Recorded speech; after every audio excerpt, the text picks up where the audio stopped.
بسم اللہ الرحمن الرحیم۔ مرنے کے بعد کیا ہوگا؟ حضرت ابو ہریرہ رضی اللہ تعالی عنہ کہتے ہیں، رسول صلی اللہ علیہ وسلم نے فرمایا، جب میت کو دفن کی جاتی ہے تو اس کے پاس دو سیاہ گہری آنکھوں والے فرشتے آتے ہیں۔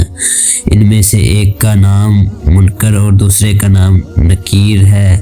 دونوں اس سے پوچھتے ہیں، تم اس آدمی محمد صلی اللہ علیہ وسلم کے بارے میں کیا کہتے ہو؟ وہ کہے گا، جو دنیا میں کہتا رہا تھا، یعنی محمد صلی اللہ علیہ وسلم اللہ کے بندے اور رسول ہیں۔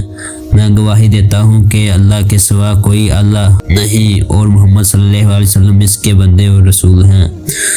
دونوں فرشتے جواب میں کہتے ہیں، ہم سمجھتے تھے کہ تم یہی جواب دو گے۔ پھر اس کی 70 ہاتھ فراغ کر دی جاتی ہے اور اسے روشن کر دیا جاتا ہے۔ پھر اس بندے سے کہا جاتا ہے، سو جا۔ وہ کہتا ہے، میں اپنے اہل و عیال میں واپس جا کر انہیں اپنی مغفرت کی خبر دینا چاہتا ہوں۔ فرشتے جواب میں کہتے ہیں، یہ ممکن نہیں، بلکہ اب تم دلہن کی نیند جیسی پرسکون نیند سو جاؤ، جیسے اس کے محبوب کے علاوہ وہ کوئی نہیں جگا سکتا۔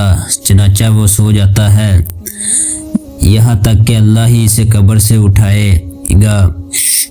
اگر مرنے والا منافق ہو تو فرشتوں کے سوال کے جواب میں کہتا ہے، محمد صلی اللہ علیہ وسلم کے بارے میں بھی وہی کچھ جانتا ہوں جو لوگ کہتے سنا تھا، اس کے علاوہ میں کچھ نہیں جانتا۔